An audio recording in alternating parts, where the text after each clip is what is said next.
Olá, bem-vindos à 12ª edição dos Melhores do Ano, aqui no canal do Cinemarden no YouTube. Esta gravação em particular, ela vai também estar disponível no Jornal Plural, dentro do podcast do Ensine Veritas, e você poderá também, como está fazendo agora, acompanhar com imagens no canal do YouTube. Aqui comigo, Paulo Camargo, que é professor, crítico de cinema, editor do portal A Escotilho, um portal cultural aqui de Curitiba, mas que abrange o Brasil todo e o mundo.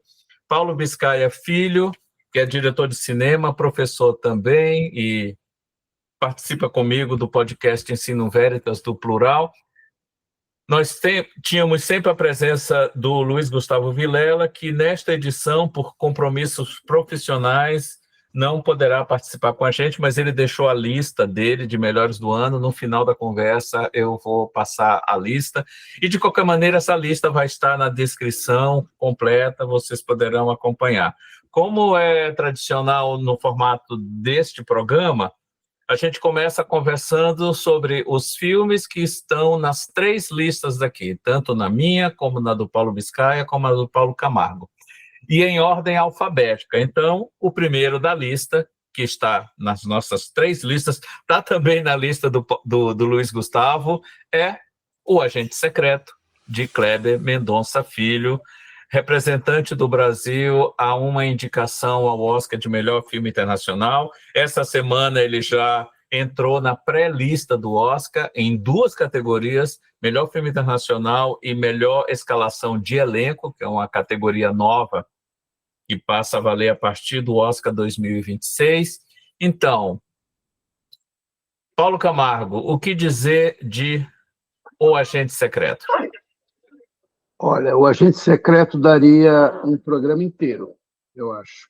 Com certeza. Eu acho que, na minha opinião, é o melhor filme de 2025. Eu sei que é uma afirmação bastante contundente, mas eu falo isso porque eu sempre me baseio muito na experiência que eu tenho como espectador diante da tela e nas horas e dias que se seguem. Eu passei dias conversando sobre esse filme, pensando a respeito dele. Eu acho que ele é magistralmente escrito, tem uma direção extremamente contemporânea, instigante. É um cinema moderno que faz com que o mundo olhe para a nossa produção. E, além de contar uma história muito bem, ele dialoga fortemente com a nossa cultura, de forma profunda, mas também com a cultura cinematográfica, né? É um filme que fala muito sobre cinema, fala muito sobre as referências do Kleber, que são as mais diversas, né? Que passam aí pelo terror, pelo suspense, terror, pelo cinema de gênero, de gênero, de grande público, mas também fala muito a respeito do cinema brasileiro, ao qual ele certamente se refere com bastante frequência. É uma história instigante, é um roteiro original, eu acho que tem alguma chance, inclusive, de figurar entre os indicados ao Oscar de melhor roteiro original, e eu acho que a imprensa internacional, o filme já ganhou prêmios dos críticos de Nova York e Los Angeles, que são 2 das mais importantes associações de críticos nos Estados Unidos. E está sendo lançado na França, né, essa semana, com críticas extremamente positivas. É um grande sucesso de público em Portugal. Isso. E é um filme que nos faz pensar sobre o Brasil de 77, quando a ação se passa, durante a ditadura militar, embora não seja exatamente um filme sobre a ditadura, ou melhor dizendo, não seja um filme histórico, é um filme que tem a ditadura como pano de fundo e como tecido, não propriamente tema, mas também fala muito sobre o Brasil de 2025, né? É um filme que fala sobre as estruturas de poder, né? Fala sobre as relações que nós temos com essas estruturas de poder, E A traz arrogância das elites. a arrogância das elites, que é algo que ele aborda em todos os Nos filmes dele, filmes. sem exceção, né? Traz um Wagner Moura em estado de graça, né? Ele está maravilhoso do filme, porque ele, na verdade, ele vive, de certa maneira, três papéis, e quem ele é, quem ele finge ser, e sem dar spoilers, o que acontece no futuro, né? Uhum. Para quem não viu o filme. Então, eu acho que é hoje o ápice, né, da carreira do Kleber, e é um dos grandes filmes brasileiros, de qualquer tempo. Eu acho que é um filme que fará a história independentemente de Oscar, mas ele, prova disso é que ele é o segundo cineasta brasileiro, depois de Glauber Rocha, a vencer o prêmio de direção no Festival de Cannes. Quer dizer, eu acho que isso não é pouca coisa, né? É. Isso diz muita coisa. E Glauber é também uma referência do Kleber. Muito evidente em filmes como Bacurau, por exemplo, mas também está presente aqui. E, coincidentemente, né, falou em Cannes, em premiação e no Glauber, o diretor brasileiro que havia sido premiado pela última vez com o prêmio de direção em Cannes foi justamente o Glauber, com O Dragão da Maldade contra o Santo Guerreiro, e este ano Kleber Mendonça Filho com Agente Secreto. E você mencionou a questão das referências cinematográficas e o ato de ver filmes. O próprio Cinema São Luís é uma personagem importantíssima na trama. Inclusive, é a principal locação do filme. Eu cronometrei durante 40 minutos. 40 minutos do filme se passa dentro do Cinema São Luís. E, Paulo Biscaia, quando a gente viu o filme junto aqui em Curitiba, quando da estreia, e você depois me contou uma coisa muito curiosa sobre o roteiro do filme. Não, na verdade é uma percepção que eu tenho Uma do roteiro do percepção. filme e que só reforça a originalidade que o Paulo Camargo já falou aqui. Que eu, como realizador, eu olhei aquele roteiro do filme e eu adoro o roteiro, e eu acho muito importante que o Kleber Mendonça tenha feito isso. Ele fez um roteiro que uma pessoa que não tem o prestígio dele, se um roteiro desse chega numa comissão de edital, de financiamento de filme, de uma Ancine da vida, esse roteiro levaria um pau. Levaria um pau enorme. Iam dizer: não tem arco de personagem, não tem todas aquelas coisinhas que se esperam do roteiro bien fait, né? do roteiro bem feito, apolíneo. Academicamente bem feito. Academicamente, o que se espera para que o cinema seja bom. E aí, é importante eu dizer ainda que eu vou sempre para os filmes do Kleber Mendonça com um certo ceticismo. Ceticismo esse que foi completamente quebrado ao longo da projeção do Agente Secreto. Mas o que ele faz é muito importante, porque ele, ao fazer um roteiro desse acontecer, ter o impacto que tem, e que vai ter ainda muito mais, ele está fazendo algo que é raro na história. Ele cria novos paradigmas. E novos paradigmas do que é belo, do que é interessante, do que é bom. Então, as pessoas vão começar a olhar para formas, para tipos de narrativa que não são aquelas narrativas tradicionais que a gente está aguardando. Fazendo uma comparação inevitável entre o Ainda Estou Aqui, que é um belíssimo filme, é um belíssimo, adoro Ainda Estou Aqui, chorei, levei a família, chorei tudo de novo, adoro, então não vou tirar nada daqui. Mas o Agente Secreto é um filme que vai além, e o Ainda Estou Aqui é um filme que usa as fórmulas presentes muito bem. Ele usa o convencional de uma forma incrível. E o Agente Secreto ousa fazer o novo, arrisca fazer o novo. E isso é muito precioso. Além desses aspectos todos que os dois Paulos trouxeram, né?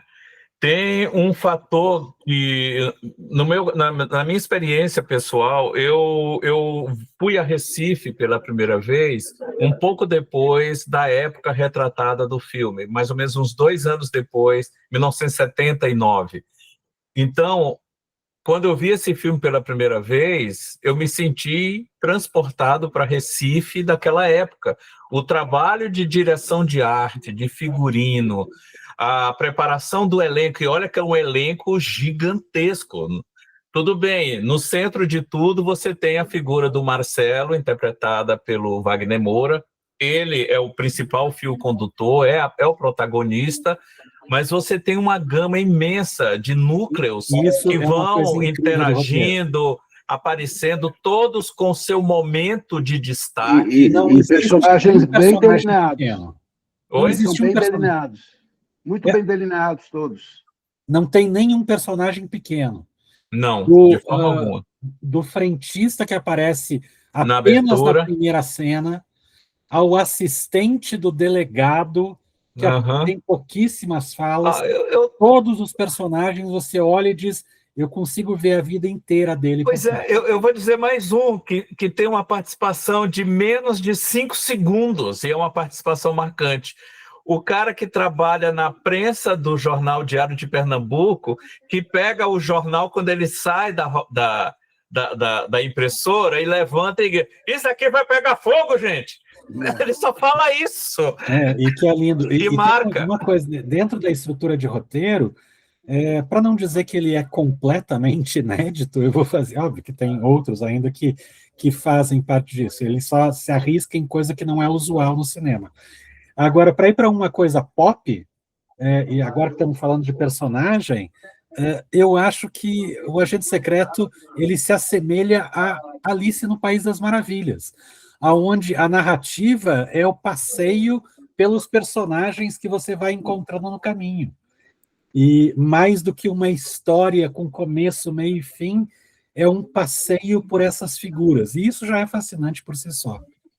Eu li um texto por estes dias que falava, e isso vai, de certa forma, de encontro com o que você disse, Paulo, que o filme lembrava, de certa maneira, Depois de Horas, do Martin Scorsese, que também é uma espécie de Alice no País das Maravilhas, porque é uma grande incursão de um personagem que está, de certa maneira, à deriva, né? E que vai passando por pessoas interessantíssimas. Eu ouvi também um comentário que eu achei intrigante, mas será que ele sempre precisa colocar alguém esquisito em todas as cenas? Daí o que eu disse é, nós somos esquisitos. Esquisitos. Nós somos esquisitos, né? A realidade é esquisita, e quem não achar esquisita está com um escudo protetor, né? E o que me agrada demais no filme, e que é algo que também é muito presente em Foi Apenas um Acidente, sobre o qual a gente vai falar mais tarde, é que o filme tira muito humor do absurdo, mas esse humor não banaliza a narrativa. Muito pelo contrário, ele a potencializa. Potencializa a dramaticidade dela. E isso é genial. E a gente que conhece, né, Marvin, o Kleber já como crítico cinematográfico há muito tempo, ele sempre foi um sujeito fora da curva. Ele é uma pessoa com um baú de referências não preconceituosas com o cinema admirável. Ele é um cara que olha o cinema com encantamento, com paixão. Então tá lá a Profecia, o Tubarão, tá Dona Flor, tá o cinema como forma, expressão artística que também é muito popular, que nasce popular. E ele leva isso muito a sério, né? E eu gosto demais do filme. Eu acho que é um filme que a gente vai guardar para a história do cinema brasileiro. Já que Martin trouxe lembranças de infância, não posso deixar de dizer que eu sou aquele menino que está desenhando um tubarão atrás do outro e não viu o filme Tubarão porque era considerado muito violento e eu era jovem demais. Da mesma forma, o Cine São Luís, cada vez que aparecia nesse Para filme, você era o assim como Vitória, né? aparecia no Retratos Fantasmas, era o Vitória. Eu fico vendo o Cine Vitória ali, eu identifico o Cine Vitória plenamente. Então, é uma identificação absoluta assim, do que era o cinema no Brasil na década de 70, e não só em Recife, mas em Curitiba também. E com isso ele consegue universalizar aos poucos, porque eu tenho certeza que não é só no Brasil, pode ser também em outros Certamente não. lugares do mundo. A maneira como você consumia, apreciava e tinha o cinema como um ponto de encontro e não apenas um ponto de um programa maior de shopping, Não, era totalmente diferente. e uma Uma experiência realidade coletiva, né? Uma Experiência experiência coletiva. verdadeiramente coletiva. uma realidade que não existe mais hoje, por exemplo, e o filme mostra isso com riqueza de detalhes. O filme estava em cartaz, você via no jornal a programação dos cinemas, você tinha aqueles anúncios com o cartaz, você ia na sala de cinema, você ia no cinema, tinha um mural com as resenhas e várias outras informações recortadas e coladas. As fotos de estilo. E as fotos, né, dos cartazes e tudo. Coisa que não tem mais hoje. Vamos falar de outro filme, gente? Vamos, gente. Como vocês falaram, a gente pode ficar um programa inteiro falando de um agente secreto. Vamos para o segundo, que é comum nas três listas. A gente citou rapidamente ele aqui, que é o filme iraniano, mas que é o representante francês na disputa do Oscar, e que ganhou a Palma de Ouro de melhor filme esse ano, e que muitos apontam como o principal concorrente de O Agente Secreto, que foi apenas um acidente do Jafar Panahi, que ainda está em cartaz em muitas salas. Ele teve a sua estreia agora no início de... Desculpa, eu falei o nome dele, é Jafar Panahi. Que teve a sua estreia nos cinemas agora no início de dezembro e seguramente vai continuar um bom tempo em cartaz, por conta não só das qualidades que ele tem, mas justamente por estar aparecendo nas listas e tudo. Eu vou começar pelo Luiz Gustavo Vilela, na verdade, que não está aqui. A gente teve uma conversa ali no grupo do Ensino Veritas esses dias, eu e o Luiz Gustavo, que eu acho que definiu bem, já que a gente estava falando aqui do agente secreto do Kleber Mendonça, eu vou falar um pouco de novo, que é inevitável também, mais uma vez, a comparação entre os dois, já que eles estão disputando vários prêmios juntos, é que os dois filmes são de realizadores que estão falando sobre política por um caminho diferente. Mas a diferença, e aí eu e o Luiz Gustavo chegamos numa frase que é bem interessante, que a diferença é que o Kleber, ele escolheu qual filme ele queria fazer. E o Jafar Panahi, ele só queria fazer um filme. Ele só queria fazer um filme desesperadamente, do jeito que desse, do jeito que ele conseguisse, mas ele precisava. A existência do filme já é por si só um milagre. Com certeza. E então, você percebe essa dificuldade de produção que ele teve vendo o próprio filme, né? As locações, a hora do dia em que boa parte da história acontece, tudo isso é um reflexo direto das dificuldades que ele já vem enfrentando há bastante tempo lá no Irã e que enfrentou seguramente neste filme. O filme anterior dele também já tinha um pouco disso, o 100 Ursos, né? Já era visível essa dificuldade dele, essa pressão, essa perseguição do governo iraniano, né? A prisão dele, a soltura, a greve de fome, e agora, mais uma vez, foi decretada a prisão dele. Isso está muito entranhado na obra dele, principalmente nos filmes mais recentes, mas nesse foi apenas um acidente. Ela ganha uma força, uma estrutura assim muito mais coesa, misturando ficção e realidade. Eu acho que o Jafar, se você pega o primeiro filme dele, né, que é o Balão Branco, lá atrás, o primeiro filme que o Ocidente viu, Conheceu. ele tem uma questão do partir do minúsculo, do mínimo, né, para chegar num ponto de reflexão política absurdo, né? Porque o filme consegue trabalhar com questões muito sérias a partir do mais prosaico, né? De uma situação cotidiana e de um acidente, que não é o acidente do atropelamento do cachorro, é o acidente daquele homem, daquela família ter ido parar naquele lugar para pedir auxílio e ele ter sido talvez identificado ou não, né? Esse é o acidente, né? E é um filme que discute toda a ordem política do Irã sem dar nome a ela, né? Sem identificar as forças políticas de forma explícita. E tem talvez uma das cenas finais mais assustadoras e de tirar o fôlego que eu vi nos últimos anos. Concordo plenamente, Paulo. Eu já estava extasiado com o filme, mas aquela cena final e o uso do som na cena final, sem dar spoiler. É um plano sequência enorme, de eu acho que 10 minutos, que não mexe a câmera fixa. E que coloca o que coloca a gente dentro do psiquismo dos personagens. E falo de mais de um personagem. Sim, né? Não é só o mecânico, não. O mecânico, não só o protagonista, digamos, mas é um filme que fala sobre prisão, né?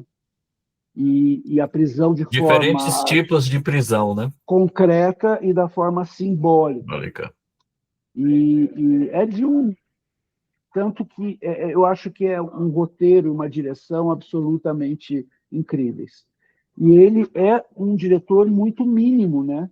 Ele não é eloquente, ele não é exagerado. Extremamente econômico, né? Extremamente econômico.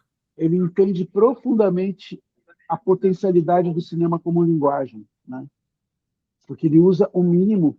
O próprio Paulo disse que ele foi o filme que ele conseguiu fazer. Ele faz com só isso, tudo isso, né? E é inacreditável. E, ao mesmo tempo, um grande filme, né? Um grande filme. E, Paulo, você mencionou que na carreira dele ele pega algo pequeno, quase invisível, né? Para um grupo grande e, a partir disso, ele desenvolve todo um arcabouço que transforma aquele pequeno em algo gigantesco, né? Você vê isso no primeiro filme que você mencionou, o Balão Branco, mas você vê isso também no Táxi Teherã, que ele pega um táxi, ele próprio à frente, dirigindo e conversando com as pessoas pelas ruas de Teherã. Isso tem três faces, tem no Sem Ursos, que eu já citei, mas encontra aqui, foi apenas um acidente, talvez um modelo melhor acabado desse, não sei se é estilo ou desse jeito Jafar Panahi de fazer filmes, e ainda mais diante de todas as dificuldades que ele enfrenta por conta do governo iraniano. Então, se ganhar, a gente não fica triste. De forma alguma. De forma alguma. Se ganhar. Inclusive, eu acho que para o ano que vem não chega a ser um problema. A gente tem até você está aqui, outro amigo nosso, o Marcelo Miranda, Shakespeare apaixonado, o inimigo agora é outro. Mas esse Não, e a disputa esse ano está muito mais acirrada, e nós não temos um Emília Pérez para odiar, né? Para bater, pelo contrário. Pois eu acho que foi apenas um acidente, tem fortíssima chance de ter indicado a melhor direção também. Sim. Mas eu acho que uma das melhores competições de filme internacional dos últimos anos, assim. Uhum. Há pelo menos 3 ou 4 filmes, pelo menos que eu tenha visto, notáveis. Então, se perdermos para ótimos filmes. Sim. Com certeza. Então, vamos agora para o terceiro filme que consta das nossas listas, que é Pecadores, de Ryan Coogler. Um filme de vampiro, mas não só isso. O filme é muito mais do que um filme de vampiro. E é uma história original que surpreendeu o próprio estúdio com o sucesso de público e de crítica que o filme obteve. E nada gratuito aqui. Ryan Coogler fez por merecer todo o respeito com esse filme, todo o sucesso de público que teve com esse filme, ao contar uma história que parte de uma mitologia bastante conhecida, né, que é a mitologia dos vampiros, mas consegue, com perdão do trocadilho, injetar sangue novo numa história como essa. E, ao mesmo tempo, traçar um painel da música negra americana, das relações raciais, das questões raciais nos Estados Unidos, que já eram fortíssimas 100 anos atrás, ou quase 100 anos atrás, e que continuam muito fortes hoje, num filme que muita gente foi ao cinema achando que seria um filme de vampiro. Tem vampiro no filme, mas eu reforço, não é só isso, tem muito mais. E essa é a grande beleza de Pecadores. Não, esse é um dos pontos assim do filme, que a única coisa que eu tenho a dizer sobre ele que é perturbador. Se você tirar a ideia de vampiros do filme, ele continua um filme de ele terror. continua sendo um filme de terror. Não muda nada. Não muda nada. Os personagens sugadores de sangue, eles não precisam ser criaturas míticas sobrenaturais para fazer tudo aquilo que eles fazem. Sim. Né? Concordo plenamente. E isso eu acho que é uma das coisas mais legais do filme. Eu acho que o filme é uma grande celebração da pretitude, né? Da cultura negra norte-americana através do tempo. Aquela sequência no cabaré, em que você sai da música do blues, anos 20, 30, e vai parar numa rave de música eletrônica com DJs, com hip hop, aquilo é de uma beleza, para mim, eu vou ser exagerado, vou usar uma hipérbole, mas para mim aquilo tem a beleza do Osso em 2001, Odisseia no Espaço, sabe? Para mim aquilo é puro cinema, porque ele consegue falar muito através de imagem, de som, de textura, de direção de arte, de figurino, de fotografia. O filme tecnicamente é magistral, ele é um espetáculo audiovisual incrível. E, interessantemente, né, Paulo, apesar de não ser necessário que seja um filme sobre vampiros, ser um filme de vampiros combina, não vou dizer para quê, porque a gente não sabe quem vai ouvir, mas combina demais com tudo aquilo que ele está dizendo. É um uso muito inteligente de toda a simbologia, digamos, que os seres vampirescos trazem, né? E é um filme com um elenco incrível, assim, em todos os aspectos. Tanto o elenco negro quanto o elenco caucasiano, o elenco chinês. É uma orquestra de atores extremamente afinada. E o Ryan Coogler é um cara que tem dedicado a cinematografia dele a assuntos ligados à negritude, com Pantera Negra. Com Creed. Fruitvale Station, que foi o primeiro filme dele. Mas ele, nesse filme, ele atinge um ápice do sublime. Né? É uma experiência cinematográfica, né? E que nem é teoricamente um gênero que me interesse tanto, mas eu saí extasiado. E acho que é muito. E o Michael Jordan B. Jordan. o B. Jordan tem uma atuação como os gêmeos brilhante, porque é sutil, né? Não é aquela coisa de reforçar personalidades opostas, Ruth e Raquel, né? São complementares, diferentes, mas as diferenças são nuances e que você vai percebendo no desenrolar da narrativa. Eu adorei. E é um filme que eu acho que também vai fazer história para o cinema norte-americano. Seguramente. O próximo da lista é Uma Batalha Após a Outra, que é o que está nas 3. É só filme bom, né? Pois é. Não, a Só filme safra muito desse bom. ano está muito boa. Não, e a safra de filme nacional também está fabulosa. Muita coisa boa feita aqui. Eu fiquei tentado a fazer uma lista de 10 mais Os brasileiros brasileiros. e 10 internacionais. Uhum. E o Paul Thomas Anderson, né, que é um diretor de primeira linha, né? Uhum. No Cine Passeio, das 10 maiores bilheterias de 2025, as 5 primeiras são de filmes brasileiros. Que bárbaro. Que Em primeiro maravilha. lugar está Ainda Estou Aqui. Em segundo está Vitória. Em quarto está Homem com H. Em quinto, O Último Azul. Aliás, em quarto, O Último Azul. E em quinto, mas seguramente vai subir, O Agente Secreto. Aí, em sexto lugar, a Nora. Isso diz muito sobre a utilidade pública Sim, mas do as Cine 5 Passeio. maiores bilheterias do ano são de filmes brasileiros. Isso é maravilhoso. Isso é maravilhoso. E isso a Maria do Rosário Caetano vai amar, saber. Eu vou passar isso para ela depois. A gente só está esperando fechar essa semana, porque aí vem Natal e Ano Novo. Viu, Paulo? Oi. Estava comentando agora com o outro Paulo que a gente levantou essa semana as 10 maiores bilheterias do Cine Passeio este ano de 2025. E o top 5, os 5 mais vistos, são todos brasileiros.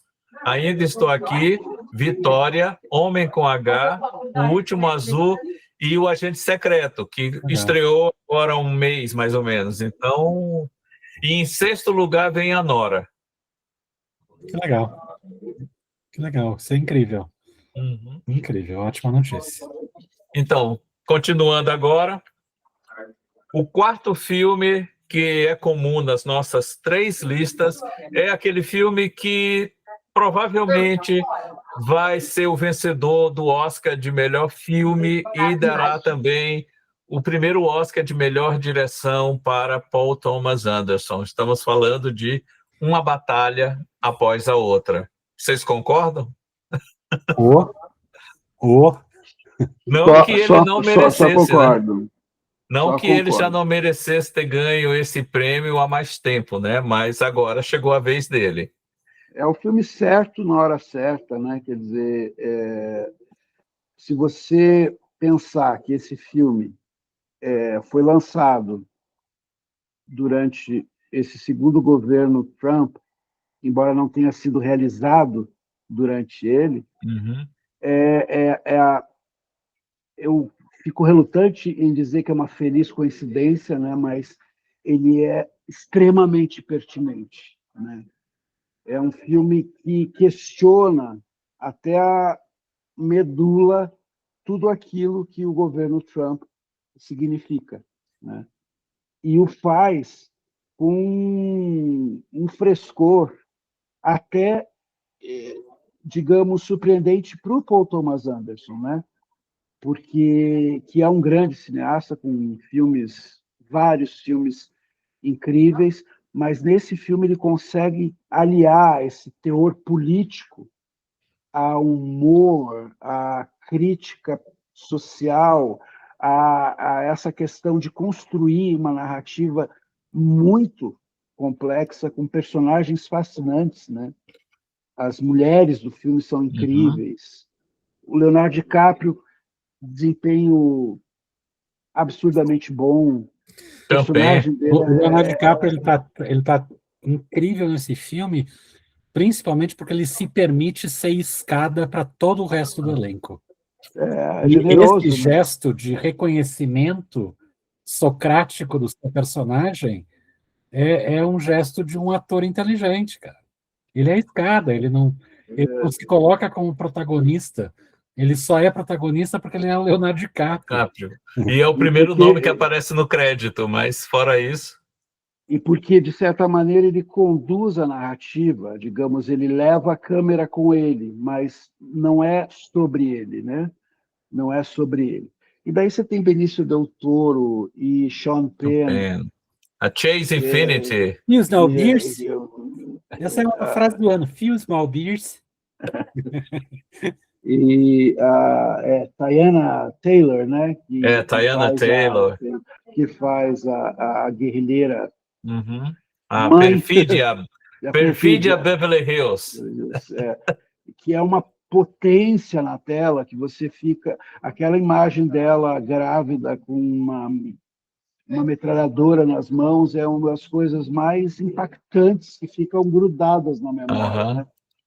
É um baita filme e, de novo, é um filme que vai latejar aí na cabeça das pessoas por muito tempo, porque ele dialoga demais com essa questão da ascensão das autocracias de direita, da banalização dos abusos de poder, da xenofobia, da branquitude, enfim. E sem ser panfletário, né? Sem ser tati-bitati ali. Uhum. Filmaço, filmaço. Aquela sequência da estrada, gente, da perseguição dos automóveis, naquela estrada ondulada, para mim falamos de novo, é puro cinema. E não esqueçamos de Johnny Greenwood, né, que tem uma A trilha importância sonora. enorme Maravilhoso, e que maravilhoso. precisa ganhar Oscar também. É, Não, algo assim. É um filme e é um tipo de filme que eu gosto de ver, que ele vai te surpreendendo. Você não consegue se antecipar o filme. O filme está sempre na tua frente. Cada nova cena, cada nova situação que é apresentada, vai te surpreendendo, vai te envolvendo mais ainda. E eu assisti ao filme, eu me lembro que eu vi contigo, né, Biscaia, na cabine, lá no IMAX. A gente fica, ué, o que é que vai acontecer agora? O que é que vai daí? Aquele grupo, aquele clube dos cavaleiros natalinos, né? Com aquela aberração e tudo. E a gente até comentou, né, Paulo, que nome para uma atriz como ela, né? Chase Infinity. Esse nome é maravilhoso, cara. Chase Infinity está apenas começando a sempre, ao infinito. Então, com este filme, Uma Batalha Após a Outra, a gente encerra a primeira parte, onde houve coincidência entre as nossas três listas. Agora vamos partir para aqueles filmes que aparecem em pelo menos duas listas. Vou começar então com Flow. De uma certa forma, ele está nas três, porque ele está na minha lista principal e também da do Paulo Biscaia, e aparece como menção honrosa na lista do Paulo Camargo. Então, Flow é uma animação da Letônia, dirigida pelo Gintz Zimbalodis, e que ganhou este ano o Oscar de melhor animação de longa-metragem.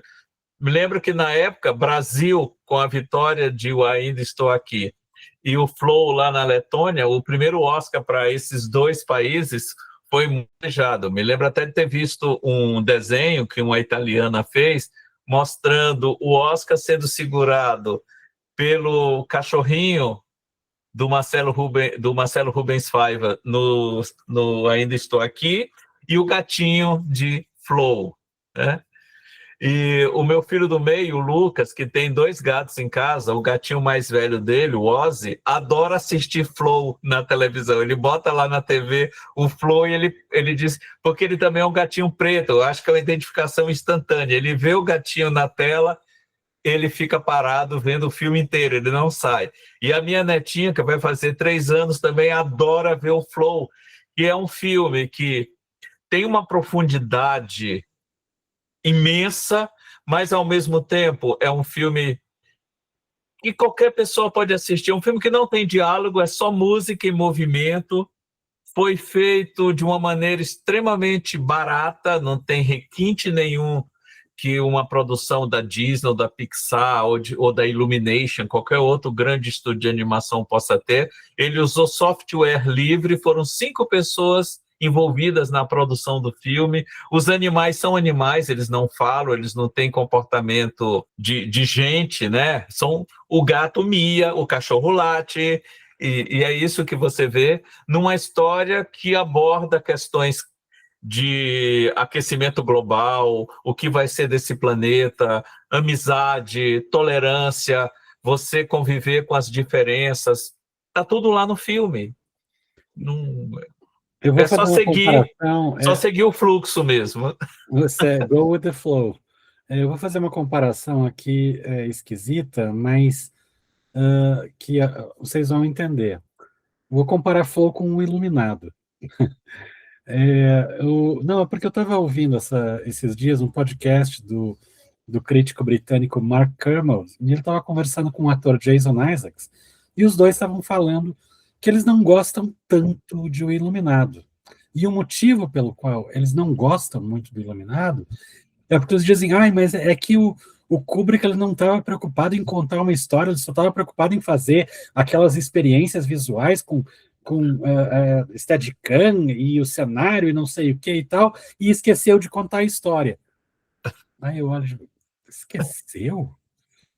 2, precisa ficar contando historinha para ser cinema?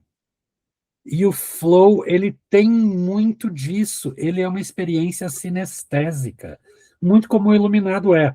E eu falo isso porque tive recentemente essa experiência sinestésica total de ver o Iluminado no IMAX. Eu também.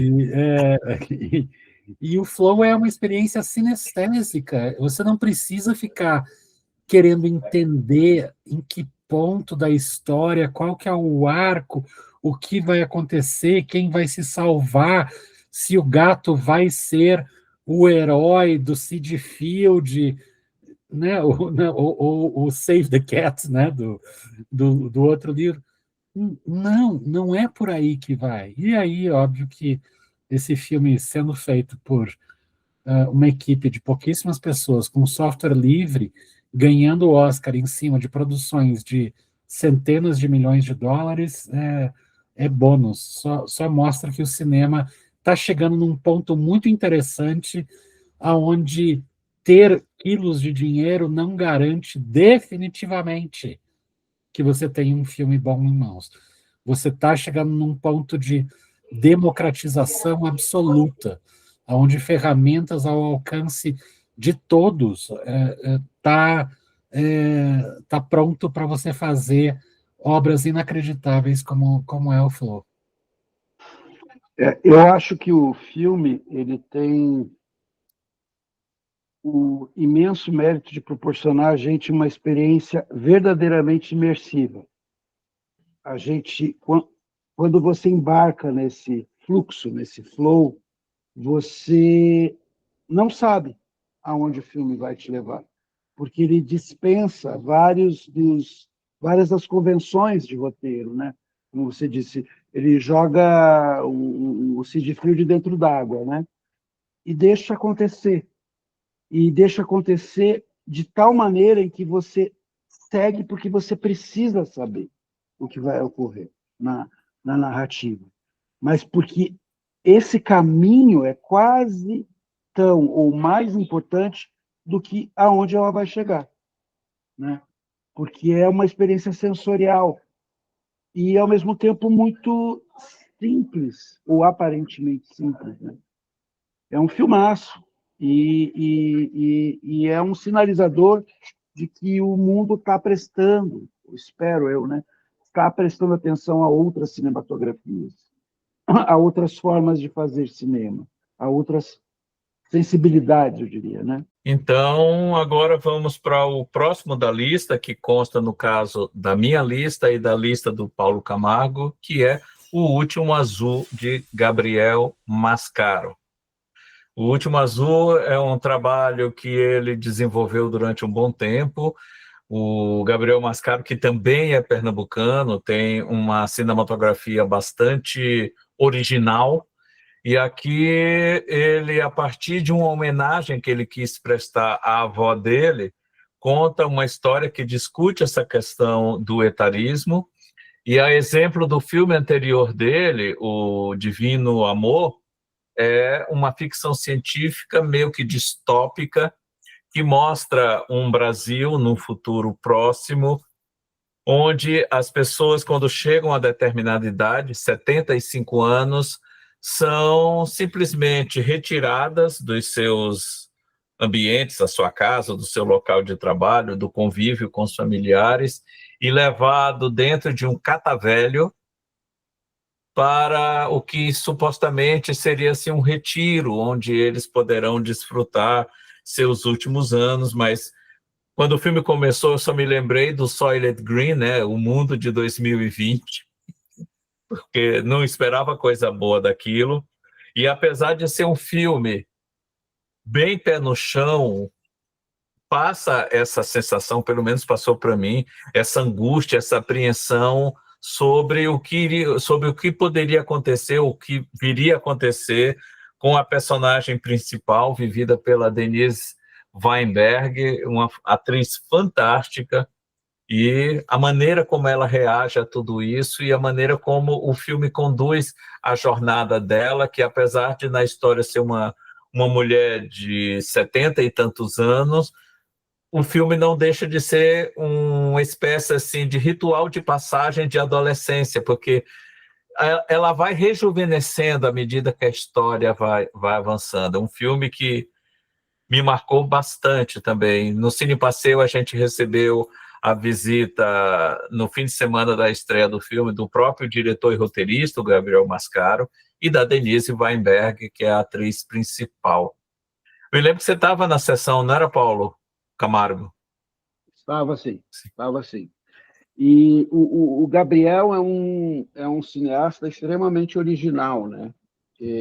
Desde Boi Neon e passando por Divino Amor, passando por O Último Azul, você percebe que ele tem um olhar para a realidade, independentemente dele estar fazendo um exercício de distopia, de ficção científica, mas ele tem um olhar muito peculiar, né? Muito próprio,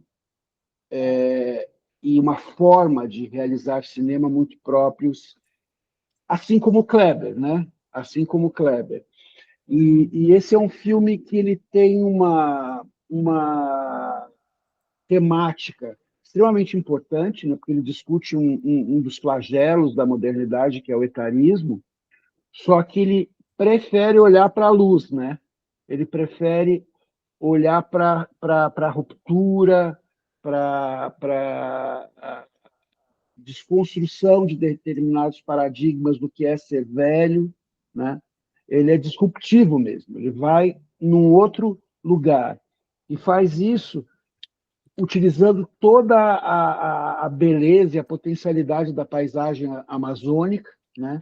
Ele é um filme de ficção científica sem efeitos visuais, né? Ele se apropria das possibilidades atemporais e quase surreais daquela paisagem para contar muito bem uma história. Você tem ali a Denise muito bem, eu acho que é um dos grandes desempenhos do ano. Você tem o próprio Rodrigo Santoro, que está muito bem no filme e tem uma participação pequena, porém bastante marcante. E é um filme que fala bastante de nós, né? E é muito bom que a gente tenha um cinema brasileiro que sai de certos lugares que são importantes, né? Que são lugares recorrentes da cinematografia brasileira, que é a violência urbana, que é o sertão, né? E que nos proporcionou já grandes filmes, mas vai para outros territórios e mostra outras possibilidades narrativas do cinema brasileiro, tanto que conquistou lá o Grande Prêmio do Júri no Festival de Berlim. E certamente, se o Agente Secreto não estivesse colecionando prêmios, era um forte candidato a uma indicação ao Oscar, assim como Humanas. Exatamente. Então, é um ano muito bom para o cinema mundial, mas é um ano muito bom para o cinema brasileiro, né? A gente teve que escolher, né? Realmente, porque excelentes filmes. Aí, nesse caso, pesou Cannes, né? Que o Agente Secreto saiu de Cannes com o prêmio de melhor direção, melhor ator, além do prêmio da crítica internacional, o prêmio da Free Press e o prêmio do Sindicato das Salas de Cinema Independentes da França, né? Ele saiu de Cannes com 4 prêmios muito importantes. Então, isso já serviu de... Foi o filme mais premiado em Cannes, né? Exatamente, já saiu com essa força toda. Eu gostaria só de comentar que o Último Azul, ele esteve na minha lista e saiu aqui, mas ficou também... Foi um ano incrível, foi um ano difícil de montar uma lista. Geralmente a gente tem muitos anos que é difícil montar a lista de 10, porque tem uma escassez de filmes que você tem vontade de colocar numa lista de favoritos. Esse é um ano que não, eu tive dificuldade em dizer, putz, o que dá? Teve até uma menção honrosa que eu gostaria de colocar, não passei para você, Marden, que não vou falar aqui, porque senão já não acaba nunca mais, mas que é a Minha Irmã Feia, que é um filme de horror incrível que foi lançado esse ano, vindo da Noruega. E é um filme que, como há muito tempo eu não sentia enjoo pelo que acontece ali, mas é incrivelmente bem narrado. Enfim, e O Último Azul é um filmaço, e eu gostei dele mais ainda depois de ter visto, quando a minha irmã, que está prestes a fazer, né, daqui a 3 anos, ela faz 70, e ela é uma advogada aposentada, fotógrafa agora, gosta de escrever e nunca se interessou por cinema, especialmente. E depois de sair do Último Azul, ela disse: esse é o filme que eu gostaria de ter feito. E aí eu fiquei muito movido com isso e passei a gostar mais do filme. Voltei no Letterboxd e dei mais meia estrela. Então, eu vou incluir O Último Azul na sua menção honrosa junto com Minha Irmã Feia, tá? E agora vamos para um outro filme que consta da minha lista e da lista do Paulo Camargo, e eu acredito que quando o Paulo Biscaia vê-lo, também vai entrar na lista dele, que é outro grande concorrente a premiações, junto com O Agente Secreto e Foi Apenas um Acidente. Valor Sentimental, novo trabalho do Joaquim Trier, filme, um diretor sueco, mas agora eu fiquei na dúvida, ele é sueco ou não, ele é dinamarquês. Ele é dinamarquês. Não é norueguês? Não, ele é dinamarquês. A história do filme se passa na Noruega e o ator principal do filme é sueco. Então, mas, de qualquer maneira, Escandinávia. Pronto, fica mais fácil. É um filme da Escandinávia, né? É uma história familiar envolvendo um pai que é cineasta, que é vivido pelo Stellan Skarsgård. Tem 2 filhas, a mais velha, que é a Nora, o nome dela. Nora é vivida pela Renate Reinsve, que é uma atriz fantástica, é a atriz principal de A Pior Pessoa do Mundo, que é o filme anterior do Joaquim. E agora eu vou ter que ler o nome da atriz que faz a irmã dela, a Agnes, que é Inga Ibsdotter Lileas. É um filme assim, é um nome assim com muitas consoantes. Mas, além da Elle Fanning, que também tem uma ótima participação no filme, ela é uma atriz norte-americana que aceita participar do novo filme do personagem vivido pelo Stellan, que é o pai dessas meninas, é o Gustav Borg, e tem toda uma relação mal resolvida, muito difícil entre esse pai e as suas 2 filhas, especialmente a filha mais velha. E é tudo isso que você vai acompanhando. Além disso, a história da casa da família, a história de outros membros dessa família, tios, avós, mães e tudo. O filme abraça a rotina dessa família durante mais ou menos um século, não é, Paulo? Ele vai e volta, vai até a época do nazismo, faz uns apanhados, mas é um filme que, apesar de lidar com um tema muito forte, muito pesado, muito delicado, ele também consegue ter leveza na maneira como aborda muitas dessas questões.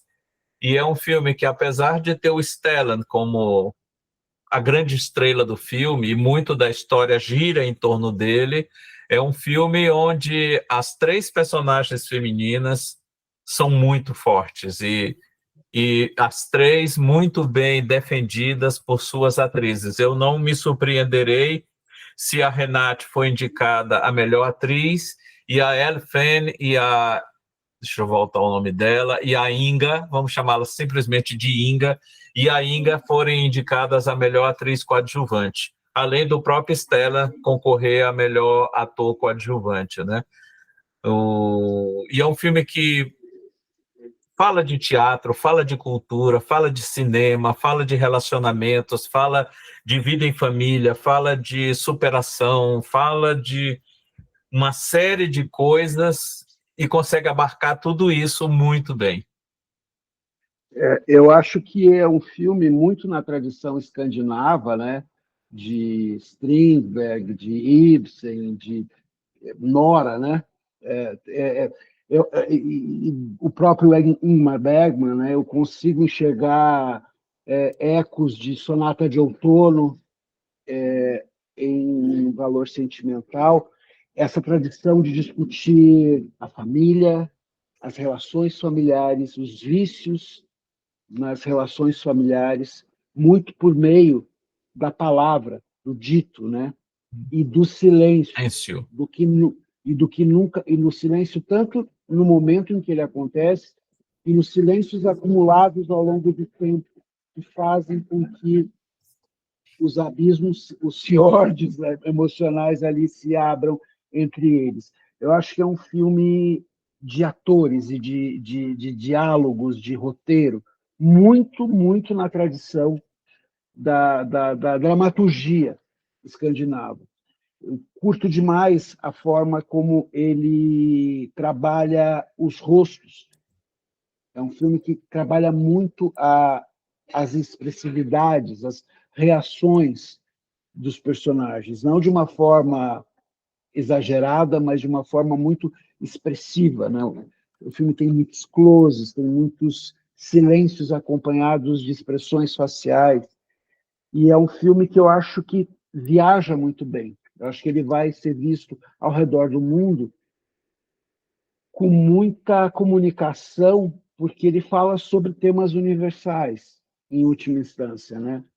E até pegando carona no título, de uma forma sentimental, sem ser piega, sem ser sentimentalóide. É um filme emocionante e que trabalha com emoções, né? É muito feliz.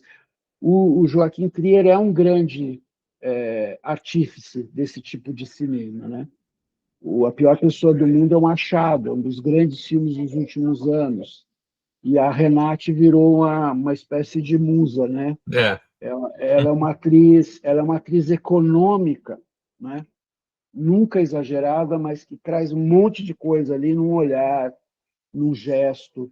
O filme trabalha muito bem essa questão dos olhares, não só o da Renate, que faz a Nora, como a da irmã dela, a Inga, que faz a Agnes, a Rachel, a atriz vivida no filme pela Elle Fanning, e o próprio Stellan. Há momentos onde não há diálogo nenhum, não há fala nenhuma, a câmera parada, só focando no rosto de uma dessas atrizes ou dele, e eles conseguem passar toda a emoção daquele momento, toda a força daquele momento, sem precisar verbalizar nada.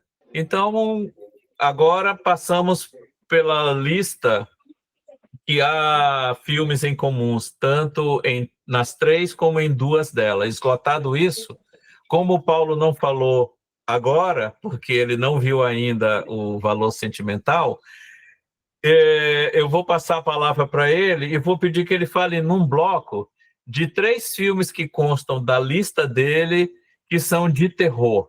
Extermínio, a Evolução, do Danny Boyle, Faça Ela Voltar, dos irmãos Danny e Michael Philippou, e A Hora do Mal, do Zach Cregger. Você fica com a palavra, Paulo. Eu vou começar falando do Faça Ela Voltar, porque eu tenho certeza que quando eu assistir Valor Sentimental é o que vai sair da lista de 10. Porque eu gosto demais do Faça Ela Voltar, embora eu tenha sérias restrições com o final dele.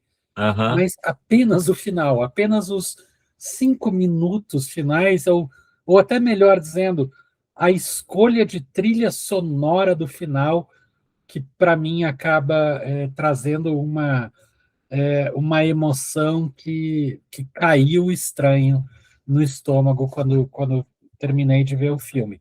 Porém, o que vem antes disso é um dos pesadelos mais angustiantes que a gente teve esse ano no cinema. Eu não sou nem um pouco fã, inclusive, bem medíocre o trabalho anterior deles, o Fale Comigo. Acho um horror formulaico bem sem graça, que se vende como algo mais importante do que realmente é. E por isso eu cheguei no Faça Ela Voltar sem absolutamente nenhuma expectativa e me surpreendi imensamente com essa história sobre a loucura da maternidade, que oferece para Sally Hawkins mais um papel incrível para ela trabalhar. É uma das grandes interpretações do ano e que, porque está num filme de horror, vai ser esquecida. Porém, tem uma outra grande interpretação de filme de horror esse ano, num outro filme da minha lista, que deve ganhar o Oscar, que é a Amy Madigan, no filme Weapons, A Hora do Mal. A Hora do Mal. O Zach Cregger, ele mostrou nesse filme, e com certeza vai aparecer, já está aparecendo em algumas indicações. É possível que o Weapons não leve nada mais, mas a Amy Madigan tem chances muito grandes para ganhar prêmios de atriz coadjuvante, meio que evocando um mesmo espírito, ou um espírito muito parecido, e a escolha da palavra espírito aqui é intencional, da Ruth Gordon, que ganhou o Oscar por Bebê de Rosemary. Imagens muito semelhantes, muito parecidas e igualmente diabólicas. E aí, de novo, a palavra diabólica também é uma escolha de palavra intencional. Weapons é um filme de horror que fez um sucesso enorme de público e crítica, completamente inesperado, e que é mais um, assim como outros filmes já citados hoje aqui, tapa de luva nos produtores hollywoodianos, onde você tem um filme que não é uma sequência, não é uma adaptação, não é uma história em quadrinhos, que não é uma marca conhecida, que cria algo. E, na verdade, se for para falar de uma marca conhecida, a marca está no cartaz, que é a posição que as crianças são hipnotizadas pelo feitiço lá da bruxa da Amy Madigan. Da tia Gladys. Da tia Gladys, já dando um spoiler aqui, que é a posição da criança naquela célebre foto da criança nua no Vietnã, fugindo do Napalm. De Napalm, né? E isso faz com que o filme também tenha uma série de elementos crípticos, assim como no sonho que o personagem do meu Deus, me fugiu. Josh Brolin tem, onde aparece uma metralhadora AK-47 enorme em cima de uma casa, como um espírito em cima de todas essas escolas onde acontecem, lamentavelmente, com muita regularidade nos Estados Unidos, assassinatos em série de loucos que entram com armas automáticas matando um monte de crianças. mas que não é óbvio. Então, você ter essas máscaras que o Zach Cregg coloca, fazendo um filme que é dividido em 3 partes, com tons bastante distintos, mas que consegue ser uma obra original e coesa, e por isso ele está na minha lista de 10 melhores filmes do ano. E óbvio que eu tinha que priorizar alguns filmes de horror aqui, além Uhum. do Sinners. E o 28 anos depois também foi uma outra enorme surpresa, porque o Só um trabalho... parêntese, Paulo. Você está chamando 28 anos depois por conta do título original, mas só para destacar, no Brasil ele recebeu o título genérico de Extermínio à Evolução. Extermina, 28 anos depois para ver. Eu já coloquei até escrito na lista que eu te Aham, falei. aham. Eu me nego de usar esse extermínio.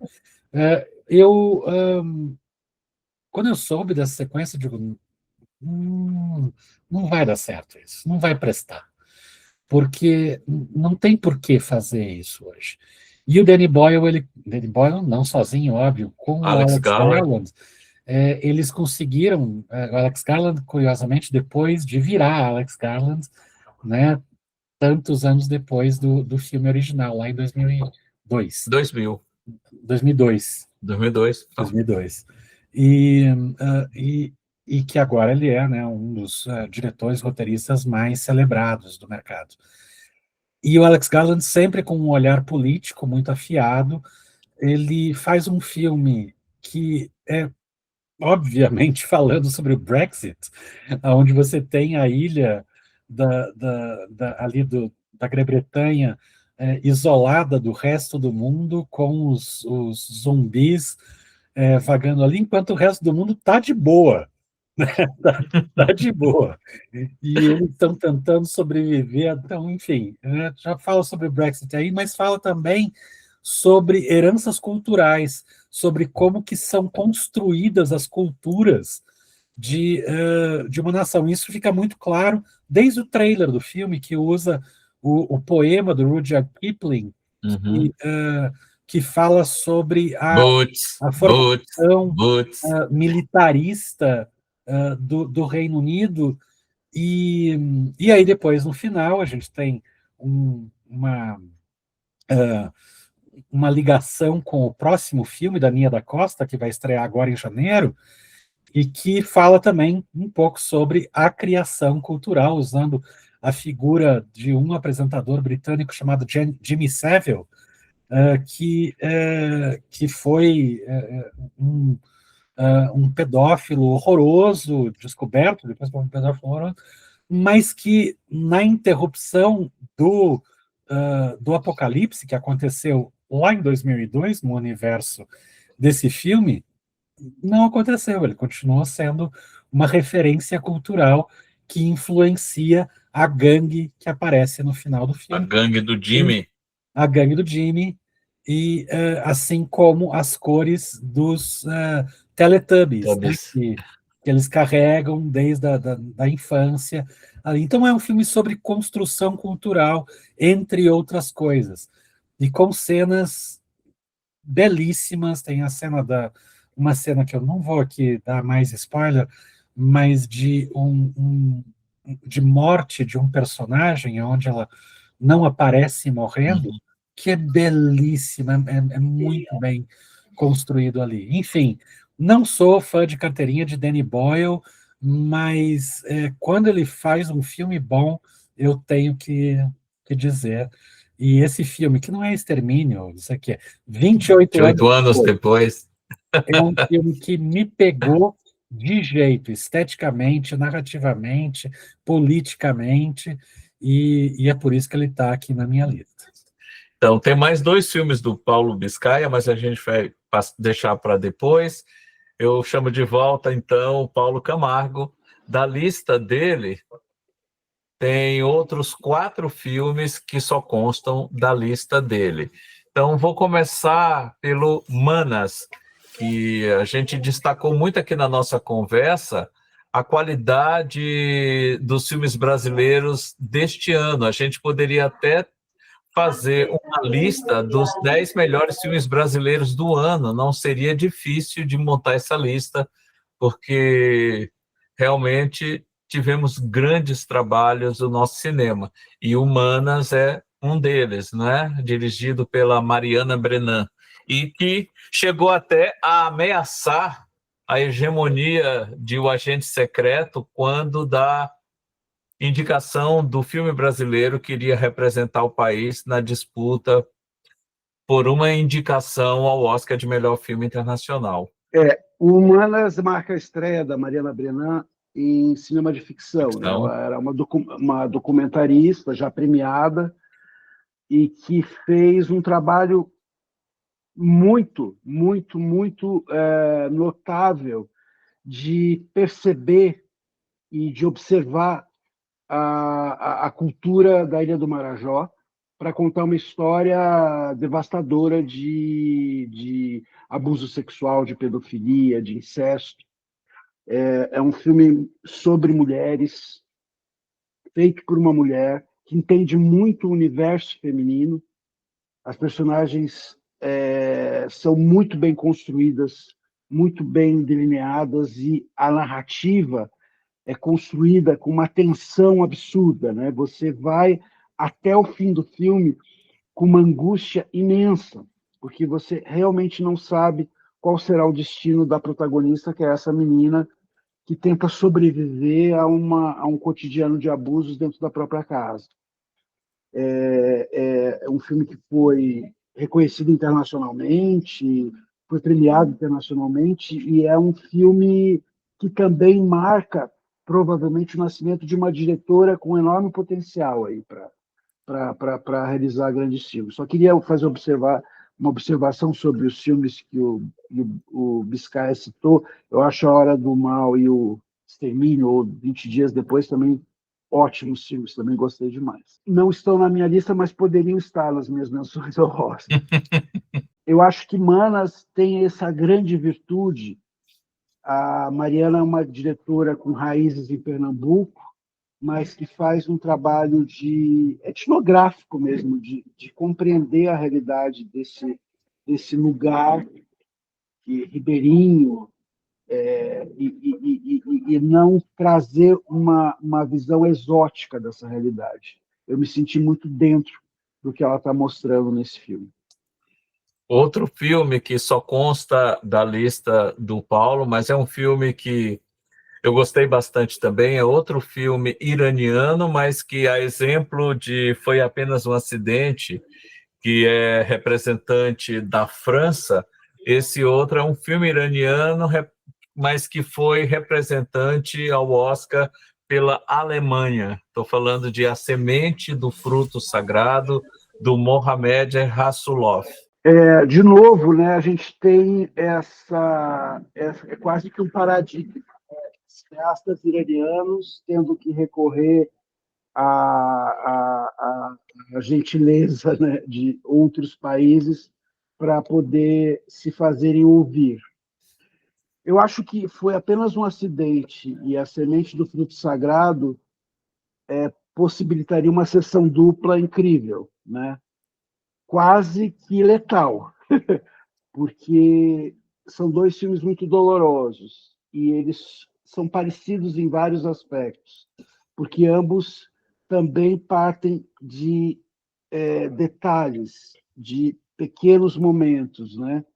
Nesse caso, de forma mais evidente, a questão da opressão das mulheres no Irã e o movimento, né, libertário das mulheres no Irã, quando a família de um juiz se vê diante de um grande dilema, de um juiz totalmente envolvido com o sistema político, corrupto, opressivo do Irã, se vê diante de uma jovem amiga de uma das filhas que está envolvida nesse movimento de resistência à opressão da mulher no Irã.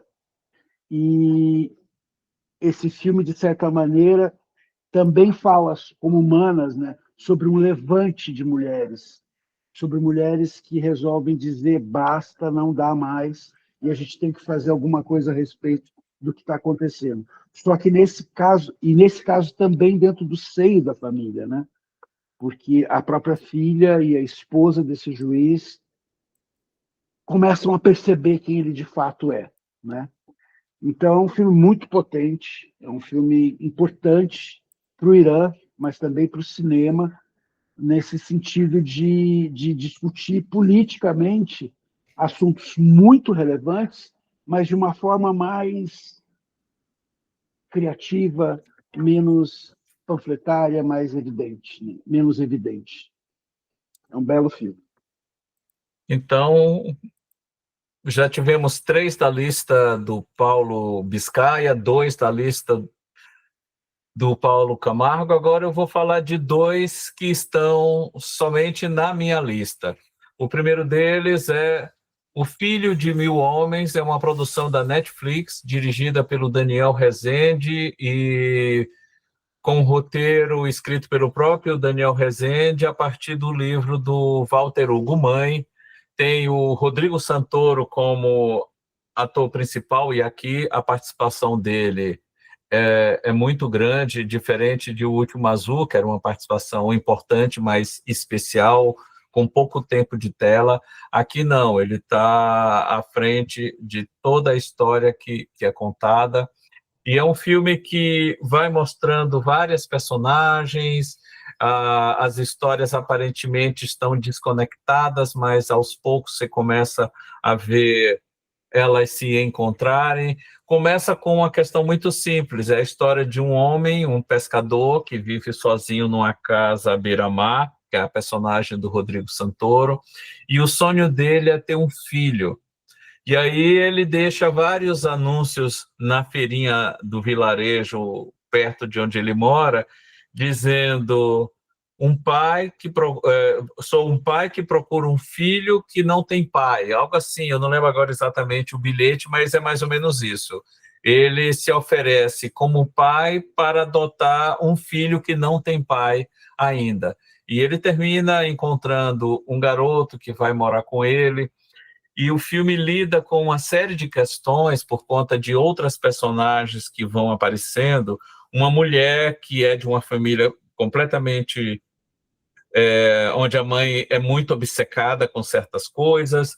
Tem um rapaz que é vivido pelo Johnny Massaro, que é um filho de uma mãe, de uma família que não aceita a orientação sexual dele. O pai adotivo desse garoto que vai morar com o Santoro, que tem um posicionamento completamente equivocado sobre uma série de coisas, e essas histórias vão sendo contadas separadamente, e elas começam a se misturar. O filme é bem cadenciado, ele não é acelerado, ele tem um ritmo assim que vai te pegando aos poucos. Quando você se dá conta, você está completamente envolvido. E é por conta disso que esse belo filme, repito, produção da Netflix, dirigida pelo Daniel Rezende, e o Daniel Rezende, que foi montador de Cidade de Deus e que dirigiu outros bons filmes, depois dirigiu Bingo, que é um filme muito interessante, dirigiu o filme da Turma da Mônica, produziu o filme do Chico Bento. Aqui ele revela uma maturidade e uma autoralidade, assim, no sentido de criar um mundo completamente onírico para contar essa história que é muito bonita. Um filme extremamente poético e delicado na forma como aborda os temas apresentados. Então, esse é O Filho de Mil Homens. E um outro filme que está na minha lista, concorreu ao Oscar de melhor documentário este ano, não ganhou. Coincidentemente, ele também está na lista do Luiz Gustavo, que no final eu vou dizer qual é. É um documentário belga chamado Trilha Sonora para um Golpe de Estado, do Johan Grimoprez, que a partir de uma situação que aconteceu na República do Congo, traça todo um painel sobre uma ação de músicos negros americanos que iniciaram um movimento por conta de uma situação política muito complicada lá no Congo e que teve participação efetiva do governo norte-americano da época. É um belíssimo documentário em cima apenas de material de arquivo, mas que o diretor soube trabalhar com uma precisão cirúrgica impressionante, além de ter uma belíssima trilha sonora. O título faz jus ao que é contado, essa questão do golpe de Estado, porque envolve um grupo de músicos de jazz dos Estados Unidos que levantaram essa bandeira na época. Não sei se vocês viram esse filme, mas é, para mim, um dos grandes filmes deste ano.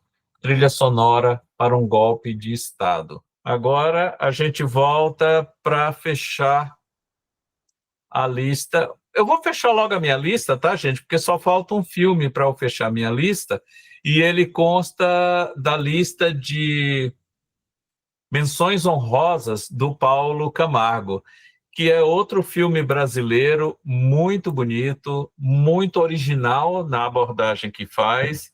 É o segundo filme desse diretor, é o segundo faroeste que ele faz. Ele fez antes o Comeback, e agora fez esse Oeste outra vez, escrito e dirigido pelo Érico Rassi, que é um diretor lá de Goiás, e é um filme imageticamente muito potente, com um elenco muito coeso e prioritariamente, predominantemente masculino. A única mulher que tem no filme, ela aparece no início do filme, dá as costas para a gente e vai embora do filme e da vida daqueles dois homens que, a partir daí, brigam e brigam e brigam por causa dela. É um filme que trabalha muito bem essa questão do machismo tóxico, do relacionamento tóxico e da ausência do feminino na vida desses homens, a forma brutal como eles são, esses homens que são. Não sei, eu sei que o Paulo viu, consta da menção honrosa dele. Você também viu esse, Biscaia? Oeste outra vez? Não vi, está na minha lista de filmes a ver. Só para fechar o que você disse, Marlene, é um filme que é um tratado sobre masculinidade, né? Uhum. E sobre masculinidades frágeis, né? E sobre o quanto que não saber lidar com o seu próprio gênero pode ser autodestrutivo. E é um filme minimalista, né? Extremamente. Ele é extremamente econômico em todos os aspectos, porque ele sabe entender o quanto o silêncio, o não falar, é masculino, né? São masculinos. Então, é um filme muito, muito, muito instigante. Certamente, se fosse uma lista dos 15 melhores filmes do ano, estaria nos meus. Mas pelo que a gente conversou há pouco, antes da gravação começar, a gente poderia esse ano facilmente fazer uma lista dos 10 melhores filmes brasileiros, e não seria uma lista difícil de a gente fazer. Tivemos muitos filmes bons feitos no Brasil, e o melhor, em diversas regiões do Brasil. Nada muito assim concentrado no eixo Rio e São Paulo, que ainda é o maior eixo produtor de audiovisual, mas tem filmes aí de Goiás, de Pernambuco, do eixo Rio e São Paulo. Então é uma mescla muito boa. Amazônia, né? Isso. E filmes grandes em termos de produção, filmes pequenos, de baixo orçamento, e certamente a gente teria uma lista de 10 melhores filmes brasileiros extremamente honrosa, assim, muito, muito boa. Agora vamos fechar a lista do Paulo Biscaia. Faltam 2 filmes aqui para fechar a lista dele. O primeiro deles é o Bugônia, do Yorgos Lanthimos, e o outro é o Superman, do James Gunn. Em 2 pontas completamente distintas esses filmes aí. Uma delas é... Não só porque um é blockbuster e o outro é mais malucão, mas porque Bugônia é uma deliciosa celebração de que a humanidade não vale nada. E o Superman é uma deliciosa celebração da beleza que é a humanidade. Então foi ótimo ter juntado os dois, né? juntos aí. O trabalho do Yorgos Lanthimos, que também não é um cineasta assim que eu seja cadelinha, mas o Bugônia, ele é um filme que ficou comigo, isso que Paulo Camargo falou mais cedo, é um filme que ficou comigo depois. Eu fiquei digerindo e ainda estou digerindo muitas coisas que ele propõe ali. Apesar de ser um filme aparentemente simples, tem várias brincadeiras, tem várias provocações que ele faz que são muito profundas e que ainda estão cutucando como se fosse, sei lá, uma agulhinha que é muito fina e enfiada dentro da gente, e depois a gente vai percebendo, nossa, tem alguma coisa me incomodando que eu não sei o que é. Além de ter, obviamente, isso faz com que o filme esteja na lista para mim, uma interpretação maravilhosa do Jesse Plemons, mais uma, né, que junto com Yorgos Lanthimos, além da Emma Stone, que a gente já conhece, ela é ótima, mas é o Jesse Plemons que brilha aqui no Bugônia. E eu fiquei até, não tinha pensado nisso quando vi o filme, nem depois, mas agora, essa semana, o Leandro Daniel Colombo, ator que trabalhou comigo em 2 longas-metragens, ele e a esposa Fabi foram ver Bugônia, e assim que chegaram em casa, mandaram uma mensagem de WhatsApp para mim dizendo que vigor mortis o filme, né? Uma história de gabinete com poucos personagens, totalmente sem vergonha, totalmente what the fuck, né? Porque é uma sequência de what the fucks que você não acredita no que está vendo, e sem vergonhice, no melhor sentido da palavra, sem vergonha, de não ter vergonha. Digo, qual que é o transporte para naves estrelares? É um closet, é um closet, é isso. E é um closet e acabou, é um closet. Paulo, não sei se você sabe, desculpa te ter... O Bugônia é uma refilmagem de um filme sul-coreano que é até mais radical do que o Bugônia. Então, eu preciso ver porque sul-coreanos costumam ser bem malucos, mas a maluquice do Lanthimos ornou bem aqui com essa história, funcionou muito bem, tem interpretações geniais. E o Superman é o meu representante blockbuster aqui. Eu gosto muito do que o James Gunn faz, porque ele é uma espécie de contrabandista no cinemão hollywoodiano. Ainda mais agora que ele virou cabeça de estúdio, né? Cabeça de estúdio DC, e ele, além de dirigir, né? Um filme, coisa que o Kevin Feige não tem competência para fazer, ele só produz lá e olhe lá. E olhe lá e não sabe direito o que é fazer um filme. O James Gunn é um realizador. E não é só um realizador, ele é um realizador que tem uma origem muito singular, ele vem da Troma. O próprio Lloyd Kaufman, diretor da Troma, e diretor de clássicos como O Vingador Tóxico, Tromeu e Julieta, entre outras maravilhas, a Troma, que é esse estúdio underground estadunidense, e o James Gunn é um dos roteiristas do Tromeu e Julieta, por sinal. E agora ele continua fazendo um filme B com muito dinheiro, mas é um filme que tem espírito de filme B, com um monstro gigante, com humor, sem vergonhice, usar essa palavra aqui de novo, e ao mesmo tempo com muita emoção. A maneira como ele justificou a existência social do super-homem nesse filme não apenas resgata a essência do super-homem, o pessoal aí dos conservadores de extrema-direita disseram que foi um Superman woke. Não, foi o Superman de sempre. Superman, exato. Sempre, vocês aqui. Superman sempre foi woke. Ele sempre foi woke, gente.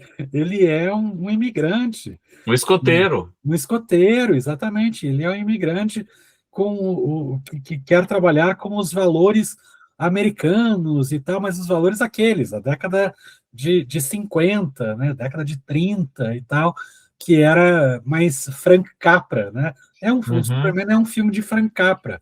Todo filme de Superman, de alguma forma, é um filme de Frank Capra, e tem na frase, e essa frase me pega muito como punk velho que sou, que eu acho que diz ele num certo momento, e isso é referendado pela música do Iggy Pop no final, Uhum. que hoje em dia ser punk rock mesmo é ser bacana com os outros, é ser gentil com os outros. Isso é ser punk rock hoje em dia. Não, eu não posso E por isso deixar, o Superman está na minha lista. nessa figura do Superman do filme do James Gunn, quando o filme terminou, eu só lembrei do mote, né, do slogan da Tyrell Corporation, né? Mais humano que humano, porque, na verdade, a figura mais humana do filme é um alienígena que vem para o nosso planeta. E iluminado o filme, né? Ele é um filme que É um traz o filme Superman de solar, como volta para deve ser o Superman. ser o Superman, né? E ele acusar o Superman de bom mocismo é uma das coisas mais ridículas que eu já ouvi nos últimos tempos. Assim. Como assim ele é sobre bom mocismo?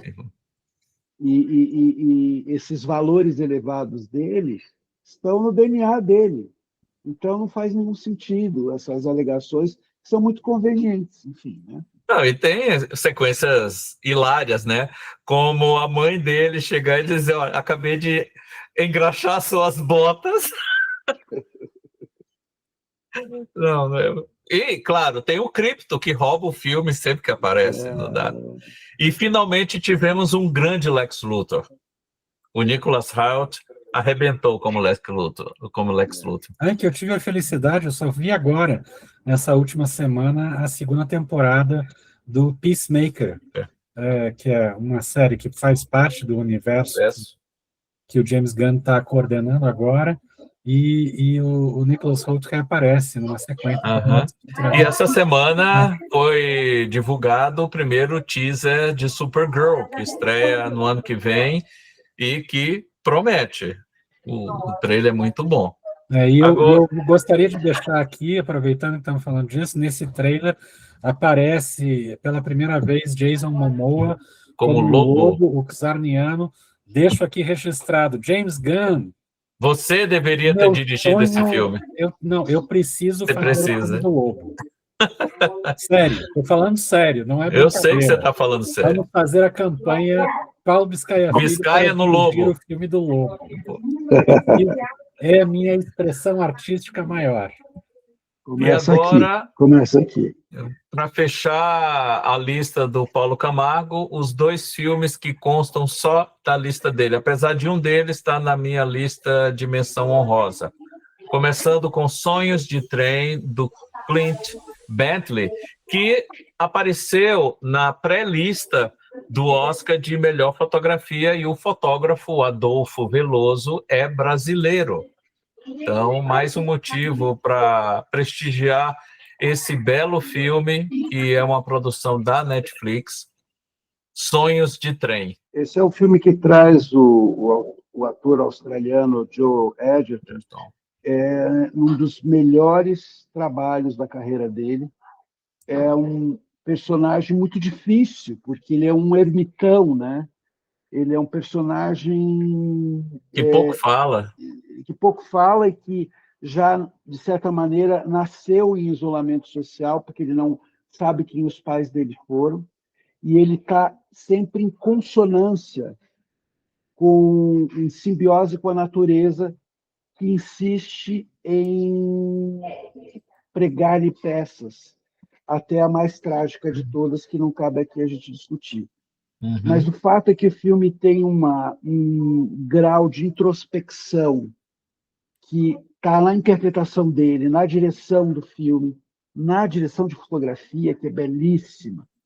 E não é só bela, ela é a expressão do que o filme quer dizer. E por isso que eu acho que é um trabalho que corre o risco não só de figurar entre os indicados, mas talvez até de vencer o Oscar de fotografia. E é um filme que me tocou muito, porque tem poucas palavras, muitas imagens, mas tudo que está na tela é relevante. Cada personagem, cada situação em que aquele personagem do protagonista está inserido, tudo faz muito sentido emocional dentro da história que está sendo contada. É um filme que, para mim, foi uma experiência emocional e que eu não esperava. Eu sabia que era um bom filme, tinha sido muito elogiado no Festival de Sundance, vem aparecendo em várias listas e várias indicações, tanto Tem no âmbito técnico. tem uma canção tema linda, cantada e composta pelo Nick Cave, viu? Mais Nick um Cave, motivo agora para você ver o filme, viu, Biscaia? uma canção belíssima, belíssima. Quero muito ouvi-la, Espero que ela cantada fique por como ele. finalista. Desde já eu estou torcendo por ela na Oscar de melhor canção do ano. É um filme que me faz pensar na natureza selvagem do Sean Penn, me faz pensar em outros filmes que discutem essa relação do homem e do Homem-Urso, natural. do Herzog. Exatamente. E do quanto, por mais que você tente entrar em consonância com a natureza é muito maior e, por vezes, cruel, né? E E não porque ela quer, mas porque ela é, e a crueldade faz parte dela, né? E é um belo filme. E, e o outro filme o qual é, outro Magda? filme fechando sua lista, é um filme também belíssimo, até tem belo no título, né? Que é Uma Bela Vida, do Costa Gravas, que ele fez aos 92 anos. Se for o último filme dele, fica como um belo testamento, né? E é um filme que lida com um tema muito difícil, que são pacientes terminais, mas que aborda isso, trata isso com bastante delicadeza e profunda humanidade. É um filme tocante, bonito, sensível, surpreendente, depois de muito tempo e com toda a carreira que o Costa Grava desenvolveu, principalmente no cinema político, talvez encerrar a carreira com esse tocante filme que é Uma Bela Vida. Se pensarmos que Costa Gavras é o diretor de Z, de Estado de Sítio, de Desaparecido, Missing Desaparecido, são filmes extremamente políticos, fundamentalmente políticos, mas que têm uma enorme humanidade. Dessa vez, talvez porque ele esteja no fim da vida, não exista algo mais significativo do que discutir a finitude, né? E a finitude do ponto de vista de dois homens, um deles um especialista em casos terminais, Um né? médico O médico Ele se apresenta como um médico de tratamentos paliativos. paliativos e um filósofo que se descobre doente, não necessariamente em estado terminal, mas que sente a necessidade de ver de perto aquilo que ele já pensou muito a respeito, mas que ele não consegue entender e que ele vai compreender a partir do convívio dessa narrativa com esse médico, que é uma narrativa episódica, né? São vários personagens que estão dentro dessa condição de viver em seus últimos momentos e, em momento algum, o filme recorre à emoção fácil. Ele é extremamente tocante, mas ele nunca é sentimentaloide. E demonstra a habilidade do Costa Gravas em encontrar aquele momento, né? Aquele momento nas falas, aquele momento em que a câmera encontra o olhar do personagem, aquela situação que parece insignificante e que dentro dessa narrativa faz tanto sentido, né? É um belo filme e se for o Canto do Cisne dele, ele encerra a carreira dele de cineasta com um excelente trabalho. E agora, para fechar a nossa conversa, eu vou ler a lista do Luiz Gustavo Vilela, tem algumas coincidências que a gente já mencionou aqui. O Luiz Gustavo não está presente para fazer a defesa, mas fica aqui o registro, como eu disse no começo da nossa conversa, a lista, as 4 listas, com a inclusão também das menções honrosas, vai estar aqui na descrição do vídeo. Então, a lista do Luiz Gustavo em ordem alfabética: O Agente Secreto, de Kleber Mendonça Filho; Baby, de Marcelo Caetano, outro grande filme nacional deste ano; Cloud, Nuvem de Vingança, do Kiyoshi Kurosawa; Foi Apenas um Acidente, do Jafar Panahi; Grand Tour, do português Miguel Gomes; Grand Theft Hamlet, da dupla Sam Crane e Penny Grills, aliás; The Mastermind, da Kelly Reichardt; Oeste Outra Vez, do Érico Rassi; Trilha Sonora para um Golpe de Estado, do Johan Grimon Press; e um documentário indígena, Yogi Ataque, Meu Pai, Kaiowá, dirigido pela Sueli Maxcali, o Isael Maxcali, o Roberto Romero e a Luísa Lana. Temos também algumas menções honrosas que vão estar aí na descrição, e chegamos ao fim desse nosso bate-papo sobre os melhores do ano. Foi um ano muito bom, não só para o cinema brasileiro, mas as produções internacionais. O cinema de terror, hein, Paulo Biscaia?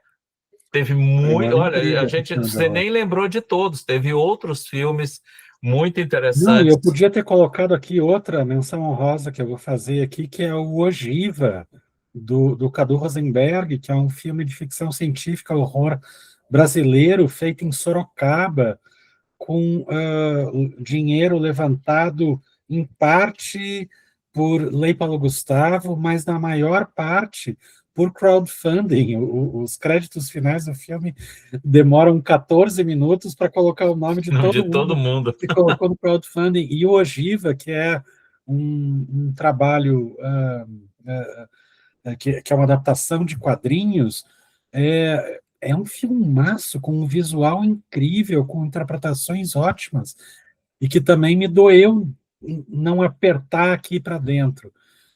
Fora os outros filmes que passaram ali no Janho, que foram super legais, o Consequências Paralelas, que é um filme de São Paulo feito com quase zero de dinheiro, e em um ambiente só, e uma poltrona que faz viagem no tempo. E isso não é engraçado, não é trash, não é bobo, é sério, e é incrível o trabalho do CD Valada, diretor do Consequências Paralelas.